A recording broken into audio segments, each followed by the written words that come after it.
Krishna. Hare Rama, Hare Rama, Rama Rama, Hare Hare. Okay, Namo Om Vishnu Badhaya Krishna Vrishtaya Bhutale Shrimati Bhakti Vedanta Swami Namane Namaste Saraswati Devi Gauravani Vichaline Nivasi Shishanyavhari Vashtatar Satarine Jai Sri Krishna Chaitanya Prabhu Nityananda Shri Advaita Gadadhar Shiva Sari Gaura Bhakta Vrinda Hare Krishna Krishna Krishna Hare Hare Hare Ram Ram Ram Hare Hare. Okay, welcome to Mother Lotus, just joined us. Hare Krishna, Mother. Thank you for joining us.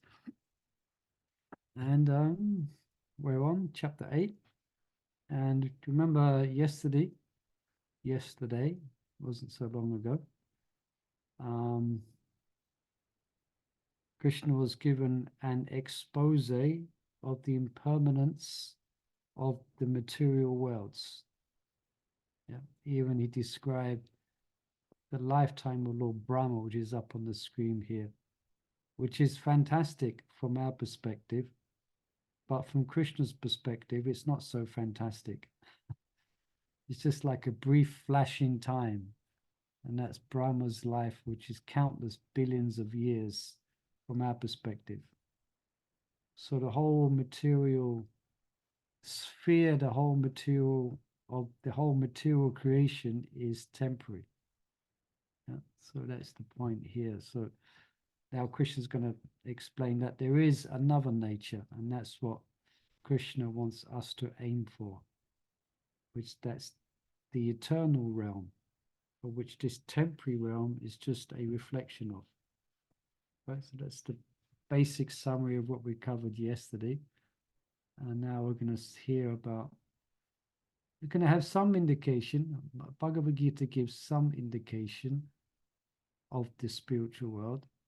And as Prabhupada, I think he will explain more information's given in the Brahma Samhita, and even more information is given in the Srimad Bhagavatam and other scriptures. All right.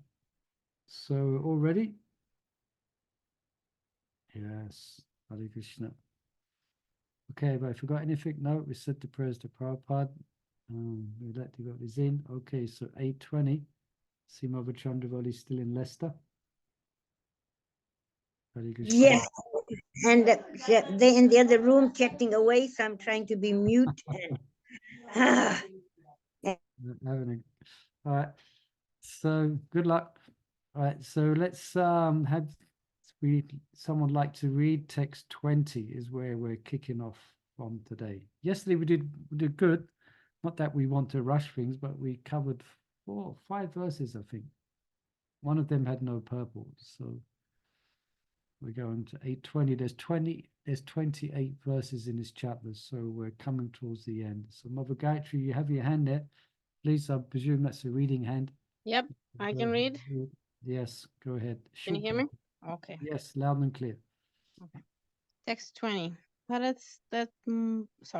Parastasmatu bhavonyo vyakto vyaktat sanatana yasa sarveshu bhuteshu nashyatsu vinashyati.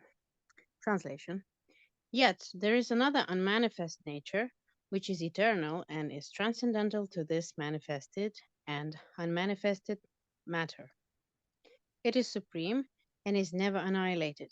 When all in this world is annihilated, that part remains as it is. Purport.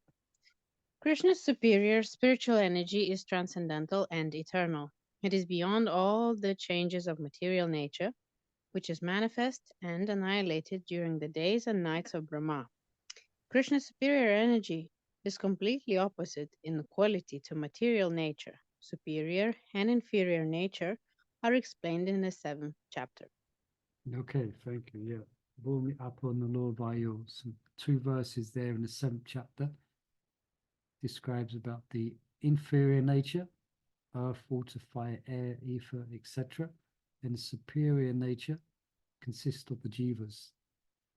So as a universe consists of these 2 energies at least the material universe consists of two energies, superior and inferior.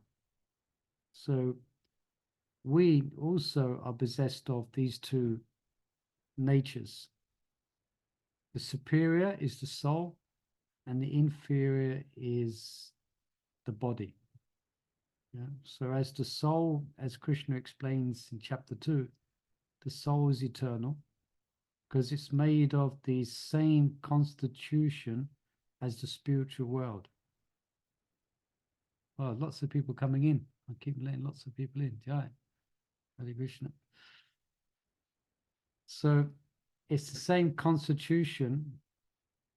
The soul is the same constitution as the spiritual world. It actually is a part of the spiritual world. And that's where, so in that sense, that's where we belong.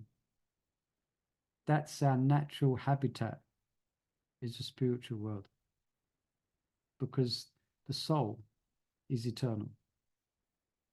But we're inhabiting, or we're in an unnatural environment for the soul.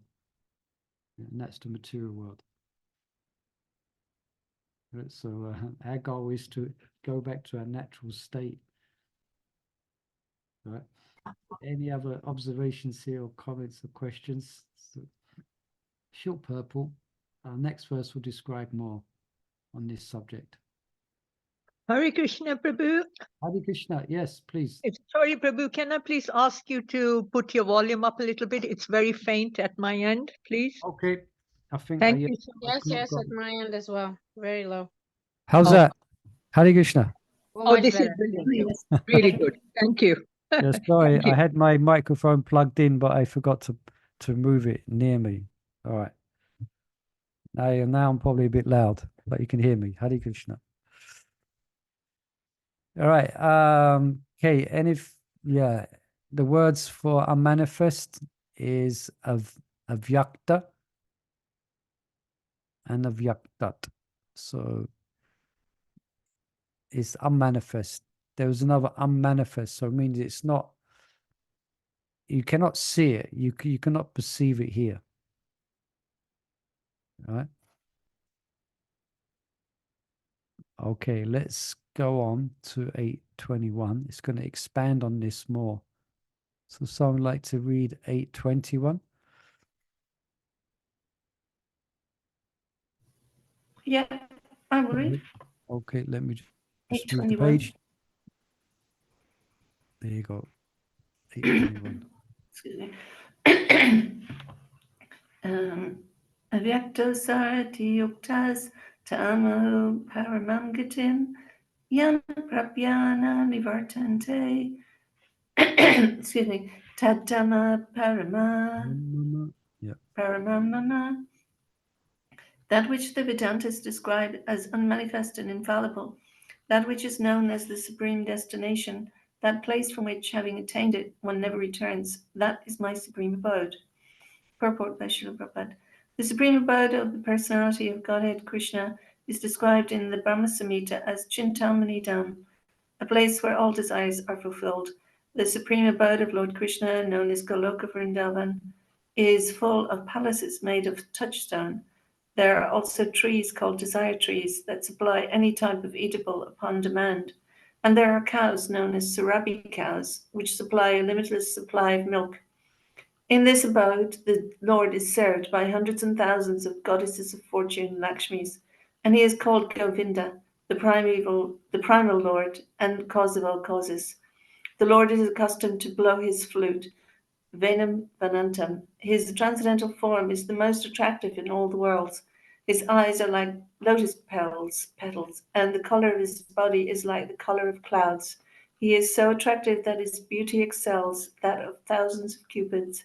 He wears saffron cloth, a garland around his neck, and a peacock feather in his hair. In the Bhagavad Gita, Lord Krishna gives only a small hint of his personal abode, Goloka Vrindavan, which is the supermost planet in the spiritual kingdom. A vivid description is given in the Brahma Samhita, Vedic literature, Kathopanishad 1.3.11, states that there is nothing superior to the abode of the Supreme Godhead, and that abode is the ultimate destination. Purusanna param kinchid nakasta sa paragati. When one attains to it, he never returns to the material world.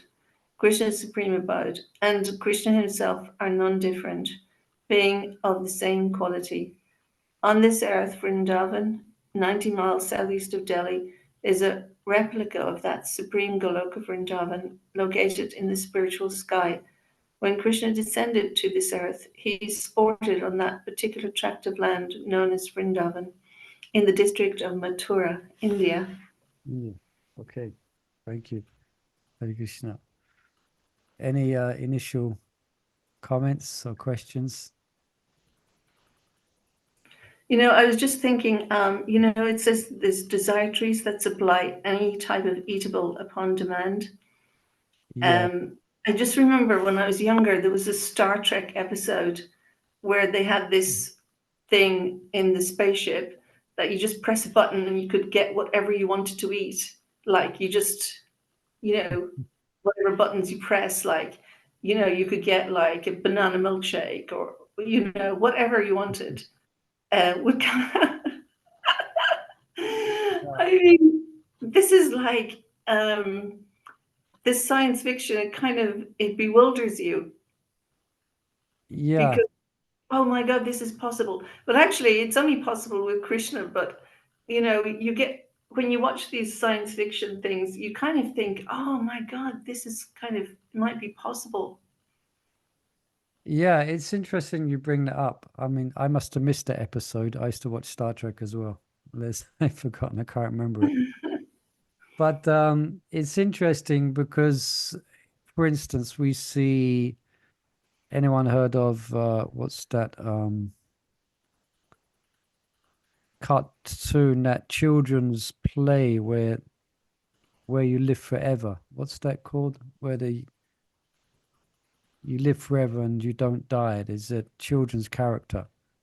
What's that called again? Peter Pan. Yeah, Peter Pan. Everyone here listening heard of Peter Pan? Yes? No? Chandravali hasn't heard. You haven't heard of Peter Pan? Wow. You haven't lived. Anyway, it's I think it's more of an English folk tale of this Peter Pan. I remember watching it as a youngster, completely fascinated. But the point is that that there is no death. Yeah. So in one sense, you could say it's a bit of a unconscious in creating these types of scenarios, like Mother Lavatika is saying, like, for instance, a desire tree. I'll give an example of Peter Pan, who never dies. And then you have superheroes. Yeah, so like Superman, who saves the day, who saves the world at the last minute, and is a great hero. And you have many others like that. You have many other fictional creations. But it's interesting to note, but there's almost like it's the unconscious reaching out to a place of perfection, which is the original home of the soul. So it comes out in these so-called fictional characters who are displaying godlike symptoms. Yeah. We also, anyone, you heard of the Pied Piper? Anyone hear of the Pied Piper? Chandra, we haven't heard of the Pied Piper. Anyone else? Not. Yeah, he used to play the flute, I think it was, and children used to follow him. Yeah. So there's this character, he plays the flute, and he takes all the children away from the village because they all run after this person playing this flute very beautifully. I don't know if he's playing very beautifully, but he plays in the flute and he's very much attracting everyone. Yeah, it's another folk tale. But you can understand that there is some essence of reality. It's almost an unconscious hankering for that spiritual realm and for that original person, Krishna. Yeah. Someone, as we have the Krishna book, and Krishna is a hero, isn't it? He saves the cowherd man, and he saves the gopis and the gopas from the fire. He saves them from the poison of Kaliya. We mentioned Kaliya yesterday. But we see this is characterized in dramas and plays and stories here. So you could say it's like a hankering for that. It's an unconscious calling out for that, which really does exist. And here we're being given Prabhupada's very kindly, he is elaborating more than what the Bhagavad Gita does in this purport. Any comments on that? Can anyone have any? I'm sure you can all think of other different characters who are presented, or different fictional characters are actually given aspects of the spiritual realm. Yeah, I see that. Yeah, I was, when you're on the plane, fortunately or unfortunately, I guess unfortunately, you have these television screens stuck in the front of you. So I always get distracted by other people and what they're watching. It's difficult not to. I was watching this one character where he cannot be killed. They're trying to kill this person. They're throwing bombs at him. They're shooting him. And he cannot be killed. So that's Krishna. Yeah, I was thinking that's actually Krishna. Yeah, it exists in its reality in the persona of Krishna. So anyway, here Prabhupada's given a description of the spiritual realm, which I'm sure we're quite familiar with. Yeah, this is from Brahma Samhita. Yeah. Vainam kanantam aravindhaya thaya taksham. Yeah, which we pray in the morning. So, yeah, where all desires are fulfilled. So these are spiritual desires, okay? Yeah, difficult to us fully comprehend, but here that made of touchstone, etc. Anyway, any comments about this? It's a nice description. And it says he wears saffron cloth. It doesn't mean he's a brahmachari. It's actually golden cloth. It's yellow, but here it's described as saffron. Yeah. Anyway, it's a beautiful description of Krishna, who exists in the place which is never annihilated. Yeah. Okay. Again, when one attains it, one never returns. Yeah. Anyone who's been to Vrindavan here? Many of you have been to Vrindavan. I think you have. Yeah, I see a few nodding. Yeah, a few. I've just come back from Vrindavan. And there's a place where Krishna exhibited his pastimes in Bhoma, where he manifests the spiritual realm. It's interesting how Prabhupada says here, it's located, where he described, 90 miles southeast of Delhi. Taxi is about 4,000 rupees or 3,500 rupees to actually get there. So that's a place that devotees visit, devotees go to and hear the different pastimes that took place there. Yeah, it's very enchanting, it's very busy as well. It's very enchanting, very wonderful. So that's there, you can visit there, the land of Vrindavan. Yes. All right. Any other questions or comments here? Otherwise, we can read. Let's just have a look here. 22.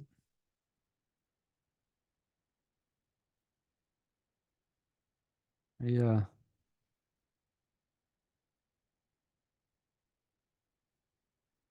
Let me just read this little comment here from Bodhijan. These verses explain the Param Gatim, the supreme abode mentioned in 8:15. That place is eternal and transcendental, and it is that supreme abode for which we hanker. Unfortunately, we search for it within the realm of time and matter. When we attain Krishna's supreme abode, we, along with Krishna's other devotees, will continuously exalt in our loving relationship with him. What a striking contrast to the material world. In the material sphere, we are again and again helplessly annihilated. Yeah, birth, death, old age, again and again. But in spiritual life, however, one carries us to the supreme destination, which is never annihilated. The term avyakta does not mean formless in this context, but materially unmanifest. That which is avyakta is composed of Krishna's internal energy. Krishna next tells us how to attain that abode. Yeah, so that's described next. So also it's to be noted that devotees, to the degree of their spiritual development, that they will have different insights, different realizations of the spiritual realm. Sometimes maybe even fully, one may be fully conscious of their relationship with Krishna, even in this material body.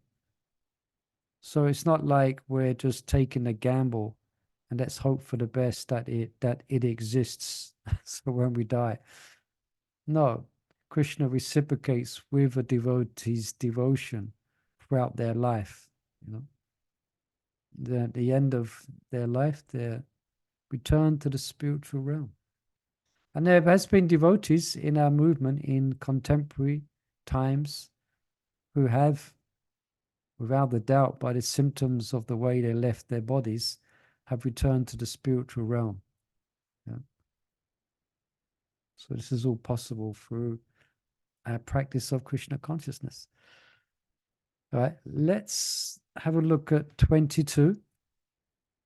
Unless there's any other comments or anything to share. If anyone's been to the spiritual world lately or had some insights, you can please share.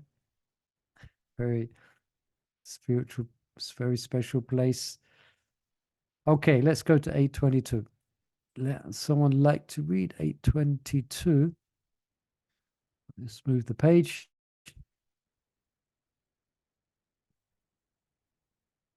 Okay, quite a lengthy purple. Any readers out there? Everyone can still hear me? Okay, this is Yes, nodding. Prabhu, can hear you. Yes. Yeah, we can hear.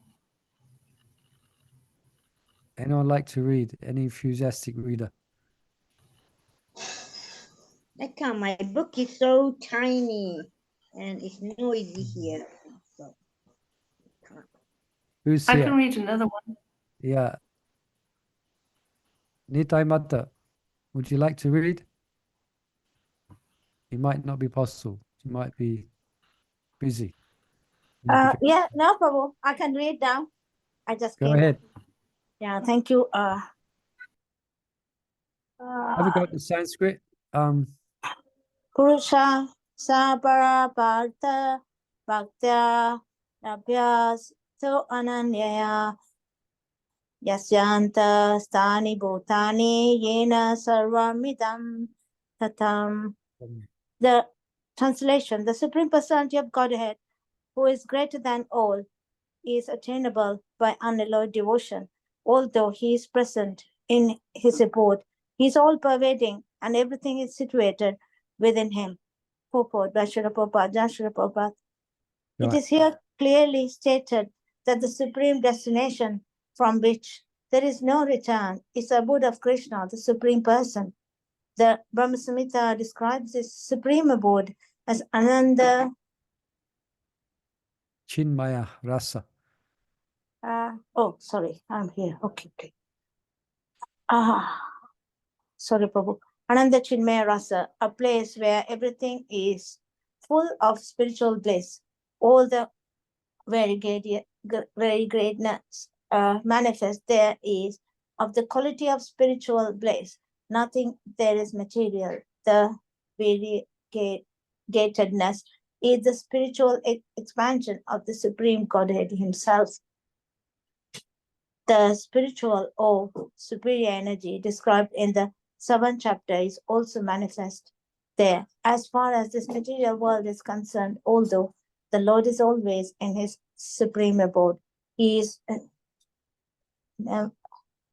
Nonetheless, oh my God, my battery went. Haribol Prabhu, my battery, some don't problem. worry, I can continue.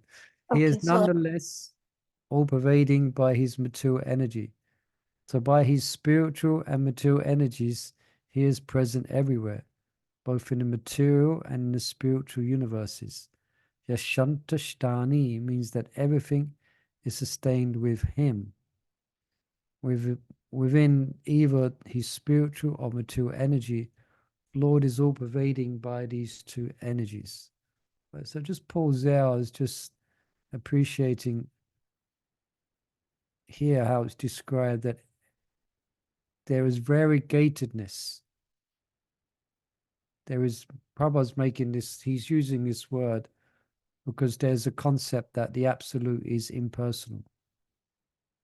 But it couldn't be further from the truth. There is so much, within the spiritual world, there's so much variegatedness. Yeah, different types of personalities and different aspects of the spiritual world, and it's all variegated, but it's all completely spiritual. Yeah. Same as here in the material world, it's quite variegated, but it's material. But there, everything is of a spiritual nature. Yeah. All right, let's continue. To enter Krishna's supreme abode or the innumerable Vaikuntha planets is possible only by bhakti, devotional service. Yeah, so this is the word here, ananya.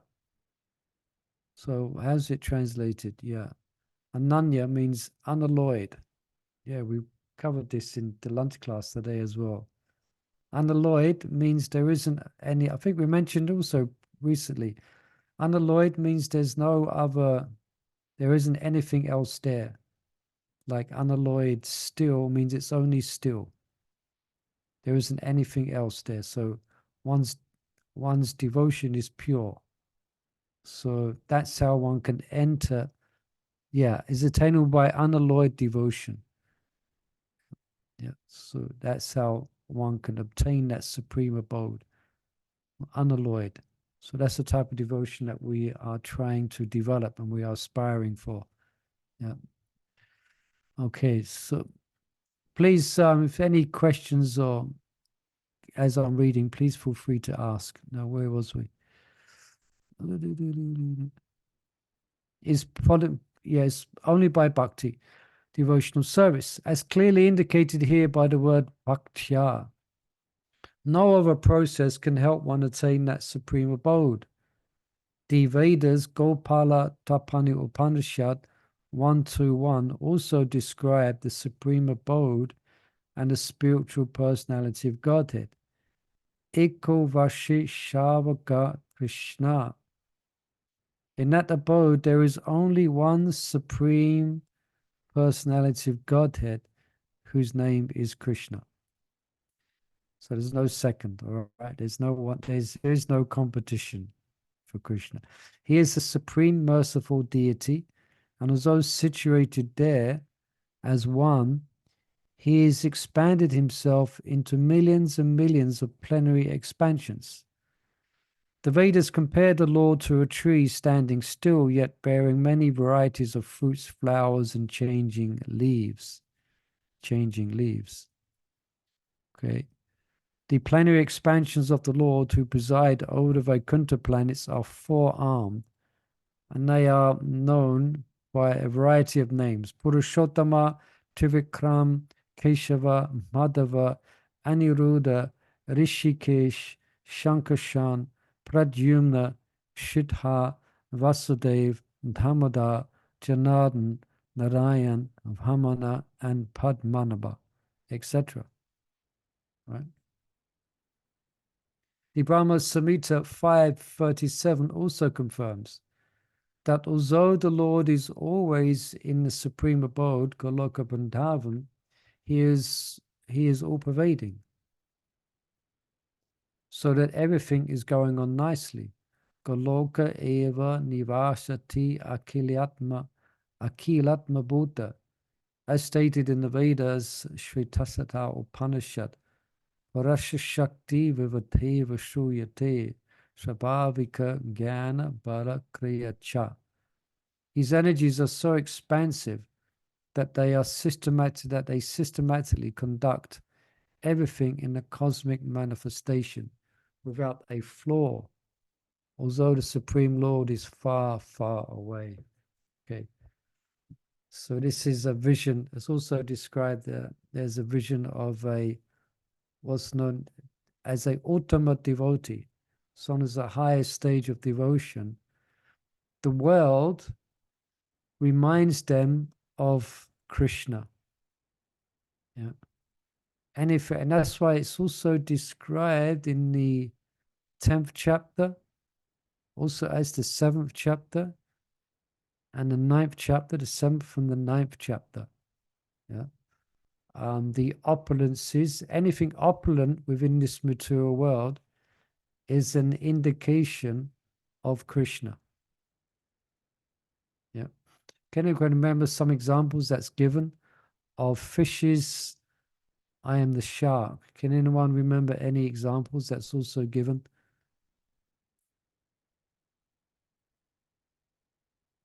Of mountains and the Himalayas. Yeah, yes, of mountains and the Himalayas. Of immovable things, I think I am Mount Meru. Of wielders of weapons, I am. I think it's Ram. Of bodies of water, I am the. I'm testing your Bhagavad Gita now, but to Sastri students. Sorry? Is it the ocean? The ocean, yeah. It's quite simple. Of, yeah. And it was. Any more examples? Of God, I'm the Indra. I mean, of God, I'm Indra. Of the demigods, I am Indra. Yes. The chapter's called, in Sanskrit, it's also known as Vibhuti Yoga. The Lord's, how his Shaktis, how we can have an indication of the greatness of Krishna. So you look Is it towards, of sorry? aquatics, I am the shark. Yeah, of fishes, I am the shark. It's actually Makara. It's a mythical creature that doesn't exist anymore. But they translated to shark somehow. Oh, say that again. See, I missed that. Makara is a Capricorn. It's not really shark. I don't know why they translated it to shark. All right, so some Huge, gigantic sea dinosaur creature. All right. Yeah, Prabhupada speaks about Timingala fish that can swallow whales. Yes. So anyway, back to the point is that yes, so Krishna can be perceived. Also, it's described in the Srimad Bhagavatam as well. It can be a sadhana, where you can perceive the Lord through meditation on what's manifest as the material, as the material manifestation. Yeah. And then there's some, as I mentioned, some Uttama Bhaktas where they actually perceive, it's said here, everything in the cosmic manifestation, everything, his energies are so expansive that they systematically conduct everything in the cosmic manifestation without a flaw. Yeah. So we may see things in this world that seem to be flawed. Things seem to be going wrong. Don't know if anyone's noticed that. Things do not always go to plan. But actually, everything is going to the Supreme Lord's plan without a flaw. Yeah. So as devotees become, as devotees, as we hopefully become purified, we can look at the world and it can remind us of Krishna. Yeah, we could look at the phenomena of life itself and appreciate God and appreciate Krishna. Yeah. When we see a fantastic or a beautiful aspect of nature, that can be a stimulus to remember Krishna. Yeah. So anyway, this purple is explaining that and the verse. Yeah. Swabhavikya Jnana Bala Kriya Cha. His energies are so expansive that they systematically conduct everything in the cosmic manifestation without the flaw. Yeah. So perhaps you could do that as a sadhana when you're out and about doing your, various things you have to do. You can look at the world and see how it can remind you of Krishna. But it gets easier if you live in the country, if you're living in the city or something like that. But no, you can see it there. Yeah. We should learn to see Krishna. So that's the external energy. Let's go back a minute. Yeah. So, yeah. So his energies. So although he is present in his abode, he is all pervading and everything is situated within him. So sometimes it's described as the impersonal aspect of Krishna. But for devotee, nothing is impersonal. Yeah. For them, the impersonal manifestation of his energies, it just reminds them of the person of Krishna. Sometimes Srila Prabhupada, he would give the example just like a mother when she sees the shoes of her young child, then she feels affection and love for her child, seeing the shoes. Yeah. So in the same way, devotee sees the phenomena of this world and it reminds him of his worshipful Lord. It's called God consciousness. Yeah. Any comments or questions upon that?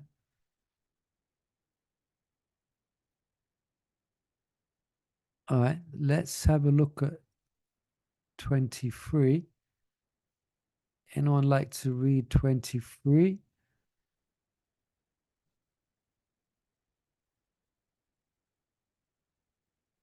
Anupama, sometimes you like to read. Are you there with the Bhagavad Gita? Yes, Prabhu, sorry. Yes, I can read. Text Go ahead. 23. Yeah, okay. Yatra, 23. yeah, 23, yeah.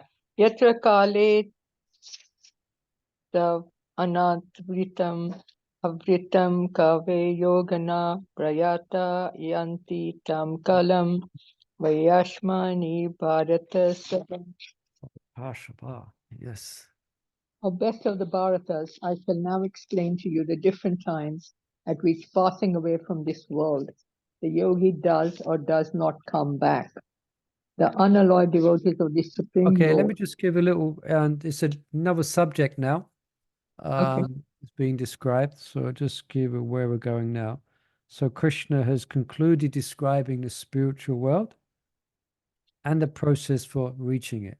Right, just in a few verses, he's described the spiritual world and how to get there. Right. So now in the final 6 verses of this chapter, Krishna will discuss the process by which a soul should leave his body to obtain the supreme.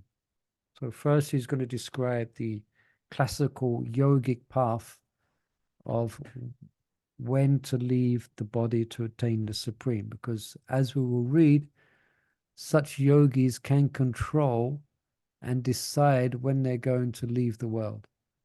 And they will leave the world at a particular constellation and travel on the rays of the sun to obtain the place of immortality. Yeah.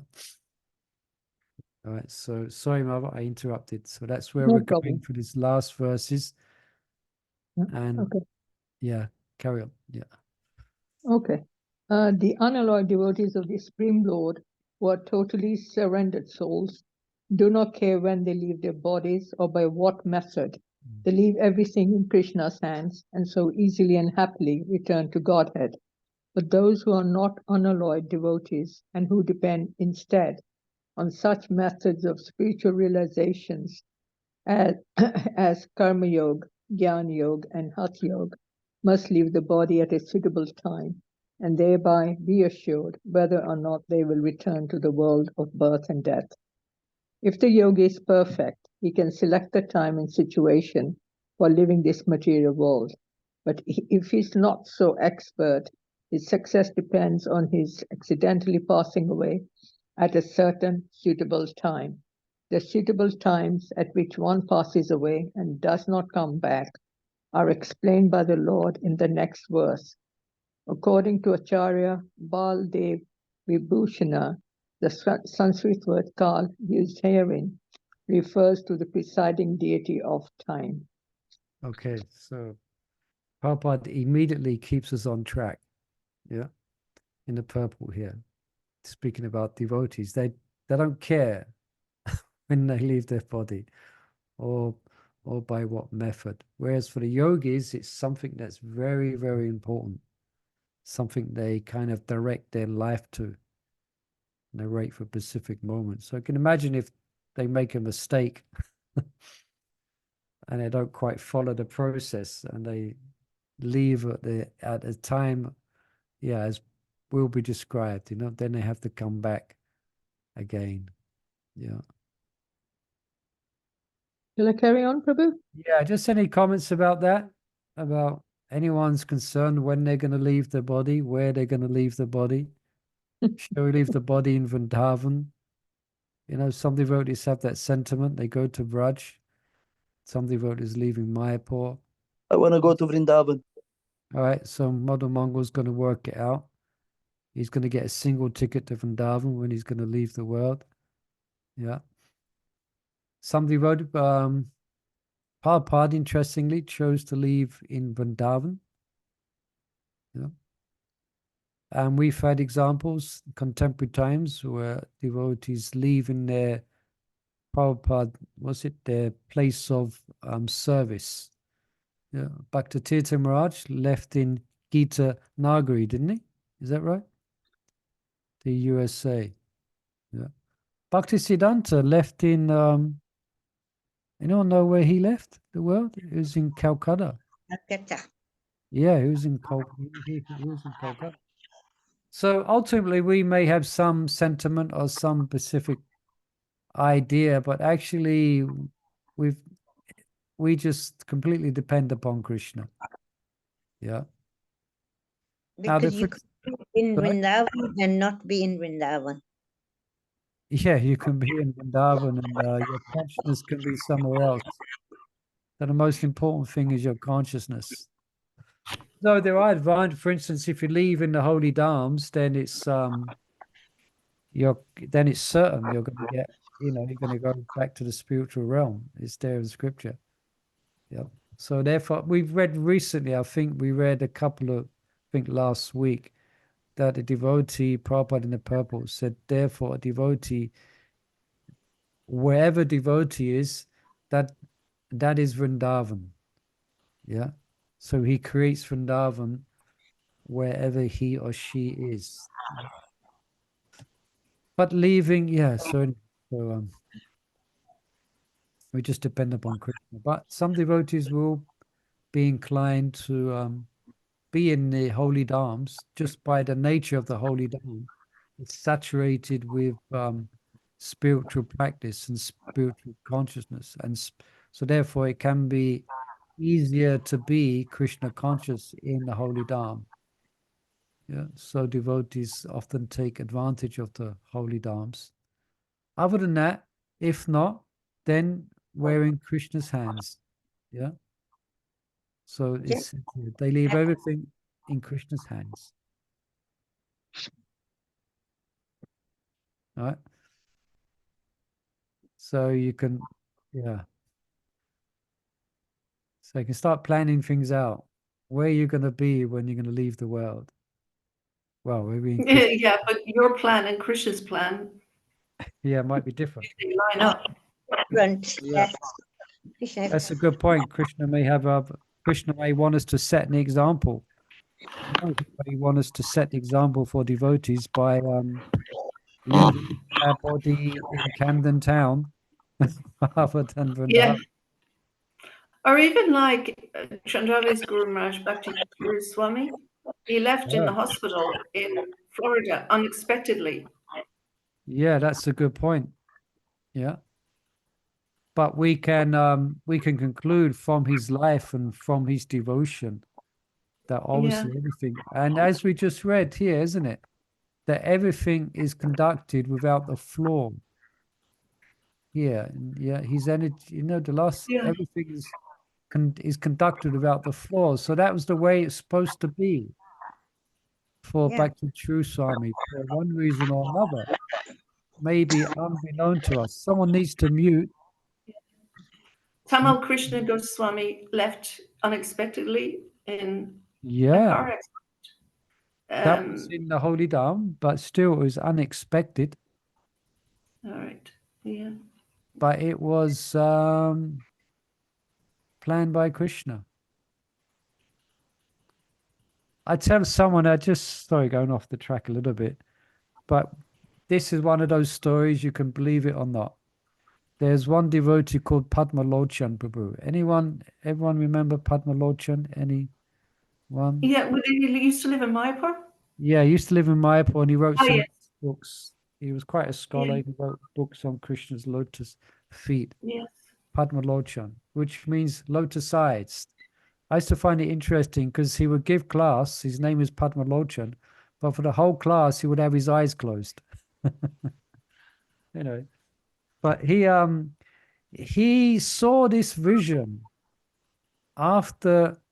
It wasn't a dream, apparently. So you can take this, you can accept it or not. But as the story goes, after Tamal Krishna Maharaj left, he saw a vision within the sky of Prabhupada taking Tamal Krishna Maharaj by the hand and ascending up to the spiritual realm. And he was a respected devotee, a scholarly devotee, and he saw that vision. All right, so you can take it as you like. But point is everything is arranged by the Lord for his devotees. There is no, Tamal Krishna Maharaj had an accident. Well, that was arranged by Krishna. Why? We don't know. Why did he take him at that time? Such a preacher, such a substantial member of our society. But Krishna had other plans. Krishna not sentimental. So yeah, thank you, my brother Bangalata. Yeah, our plans and there's Krishna's plans. Anyway, main thing is we leave everything to Krishna. Yeah. Hare Krishna. we just ask him to preserve what we've got and add what we lack. Yeah. My dear Lord, please you, and now, whatever I have, please you maintain, and whatever I'm lacking, please. And Krishna does that. What's the verse? We often come to this verse. Anyone know the verse that Chandravali is referring to? Ananda chintayashto mam ye janapayapasate tesam nityabhayukdamam yogik vikshami aham. I think, one who meditates upon me with exclusive devotion. Okay. For them, I carry what they lack and I preserve what they have. So that's opposed to those who are, so exclusive devotion means those who are worshipping Krishna and Krishna alone. Yeah. Then Krishna will carry what we lack, and we're lacking plenty. No, Krishna will, Krishna preserve what we have and he'll carry what we lack, and we're lacking plenty. But Krishna's going to take care of that. Right, sorry, I'm going on a bit here. But any other comments here? Right. Right, let's read about the yogis and what's happening in the world of yoga. Okay, someone like to read 24?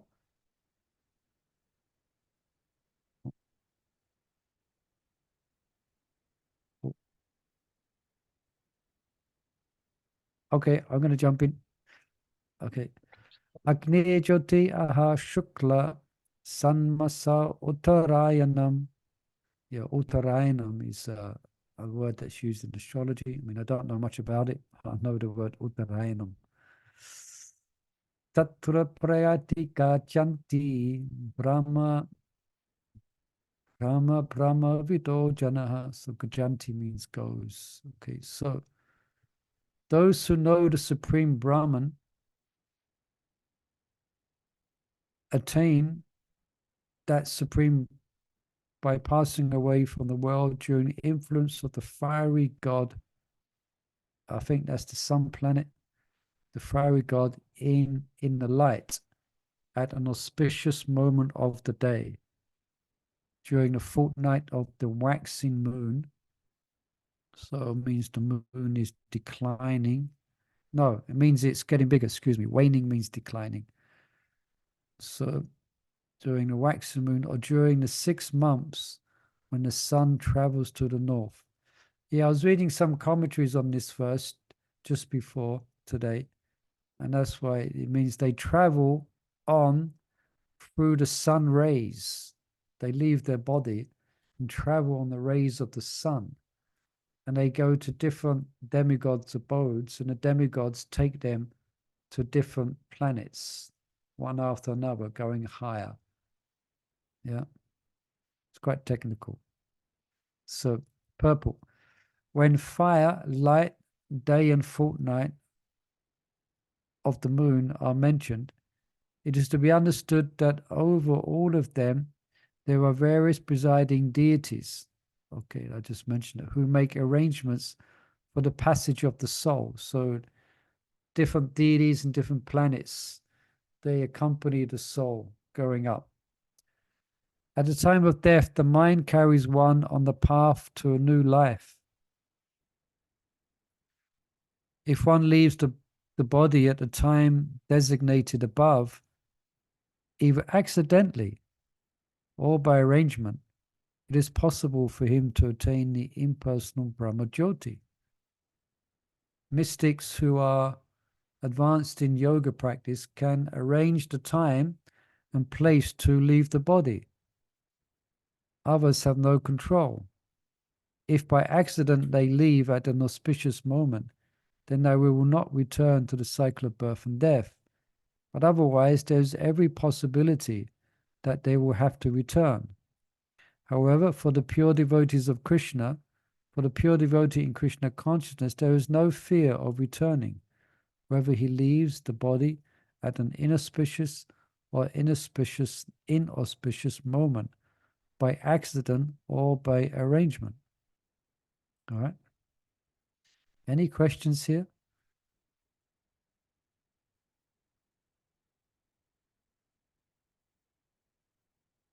It's said here, if one accidentally leaves at this time, one can attain the Brahma Jyoti. So we might say a materialist. Could we say, does that mean a materialist? If they happen to leave their body at this time, they attain the Brahma Jyoti? Anyone, isn't it? I mean, that's what I'm asking. I'm not sure. It says accident. Sounds like anyone. Sounds like anyone if it's that particular time. Yeah, perhaps it's a question we should ask some authorities, because these persons haven't developed spiritual consciousness. They're in the bodily concept of life, and somehow or another they leave at an astrologically auspicious time. So do they attain Brahma Jyoti? Prabhu, Lord will, there are differences, isn't it, Prabhu? I think because everything, Lord is in control. So Lord is I in don't control? think it would happen. It would happen for a materialistic person. You're saying it would happen or would No, not it happen? wouldn't happen. It wouldn't happen. So Nitai No. Mata's of the opinion that it would not happen, because I think she's referring to what we were speaking about before. Everything is arranged by the Lord. So it might well be arranged that they don't leave their body at that time because they don't have the adhikar. To attain the, again, this is the impersonal Brahma Jyoti, which is a place, it's a temporary place. Yeah. Well, does it mean like others who have no control? I mean, they can't control when they're going to leave the body. It just happened that they actually left it at that auspicious time. But even then, that is not an accident that they left it that, because it's still Krishna's arrangement. Yeah, as we're So concluding. what about if a person, a non-devotee, leaves the body between devotees when they sing kirtan? Someone That's just different. That's different. Then they're blessed. Then they're blessed. What their destination is definitely auspicious, but the details of that destination will be up to Krishna. Yeah. Yeah, and also, go on. Sorry, Prabhu, I just wanted to share something which I remember vaguely, which I heard at Manor when Prince Philip left this life, when he died. I Who? think Queen's husband, former Queen's husband. Oh, yeah. And astrologically said that that according to that times, he's in a very good position. That means he would come back at least in a human body, because so everybody was saying it's maybe due to his whole charity, the whole everything. So someone was saying, but he had done, like, he had eaten meat, he had done this, but those things Lord will look after later. I think this is what astrologically said. The time he left, it was very auspicious, and he can get a human body and a very very high level. Yeah. I remember this class, because soon after his death, one devotee was mentioning in a class at Bhagavatam class, I think, at Manor. Yeah, he's a pious person to be in that position. Yeah. No doubt. And no doubt charitable, etc. So these things count for materialists and puts them in different places, but don't forget, puts them in different places in the material world, which, as we just read, is temporary. Yeah. So even if they're pious, they obtain some planet in the heavenly planets. It's all temporary. They have to come back down to this material, to this planet Earth again. Yeah. But still, it's being mentioned here. I was reading a book recently, Saints of Vrindavan by O.B.L. Kapoor. And it's a count of different Babajis and different devotees in Vrindavan who have left the world. It's quite interesting. And some of them, they predict, or they casually explain that they're going to die tomorrow. And so can you make some arrangement?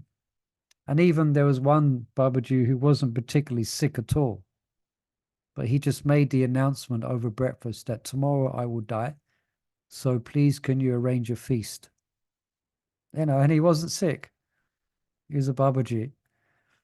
And next day he died. And they arranged a feast. So sometimes mystical insights happen as well. People get insight into when they're going to leave. Even materialists, there's perhaps it's a super soul or something. They have some understanding that they're going to leave the body. Hare Krishna.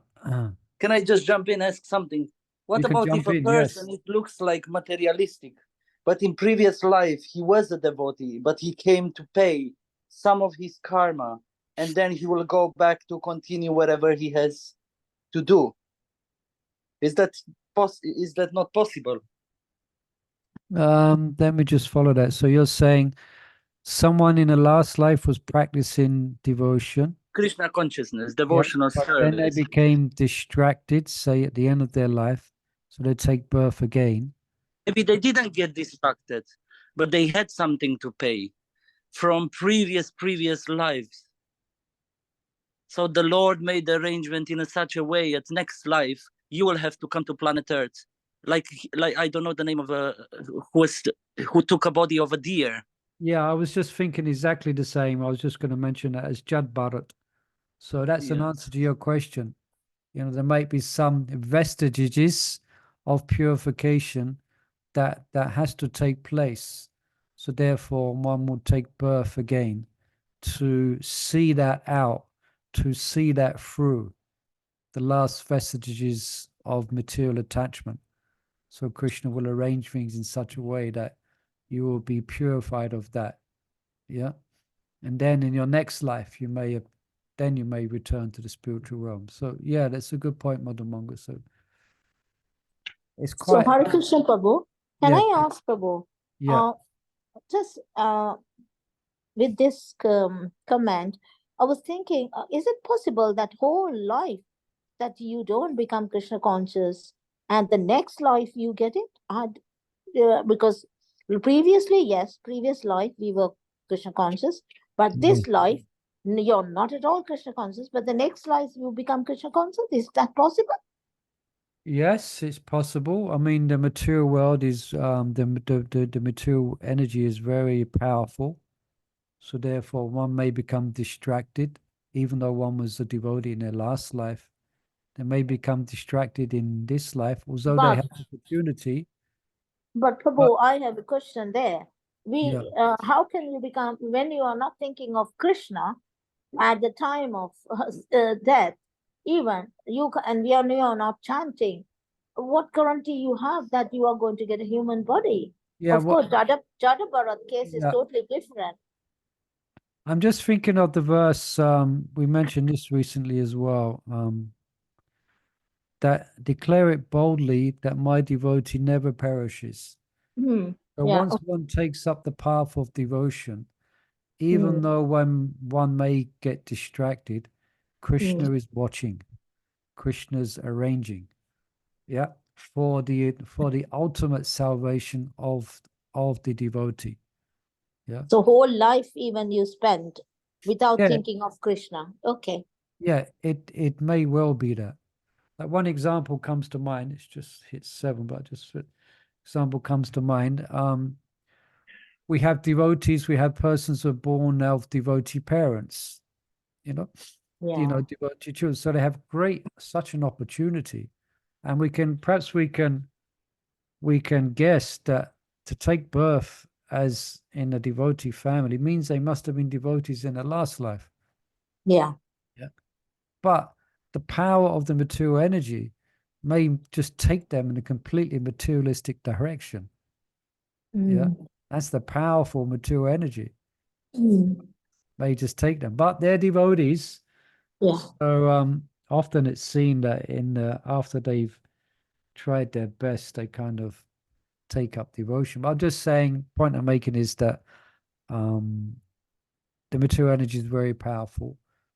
So even someone who's been a devotee in their last life, they may well get distracted. They may well have some vestiges of material attachment that they have to go through. But let's take the main point is the devotees are always, the devotees never perish. They are not ordinary people. Their life is being arranged by Krishna for the ultimate salvation. Once one takes shelter of Krishna's lotus feet, All right. I can say about from my example, like how much he went through, like problems, issues. That to me, I feel like for many lifetimes, karma like finish in one life. I don't know, like you could be like he's cooked Rajbog and it's all there ready. The plates are just going to go to, and what does it do? Fall. And then you got to drag him out, and because the plates. But like what I'm saying is that you've done all that price, and all of a sudden you just end up going through problem then. But it's just clearing up all the that's karma previous life, all those karmas in one life, and Krishna has got plans, some other plans for the next life. Yeah. So sometimes we see that. Sometimes, the heat gets turned up. Devotees go through some amazing different scenarios and situations in their life. Yeah, where Krishna's kind of like you get a flannel and you squeeze out the water. Krishna's squeezing out the devotees' attachments. So he arranges different situations. You know, it's a very interesting, the life of a devotee and their path of how they obtain Krishna consciousness. Just like it's very interesting, it would be very interesting, like all of us, you know, hopefully at some point we'll all go back to Godhead. But if we could read what we go through and what happens to us and where we go and when we eventually go back to Godhead and etc., it'd be very fascinating, you know, like that.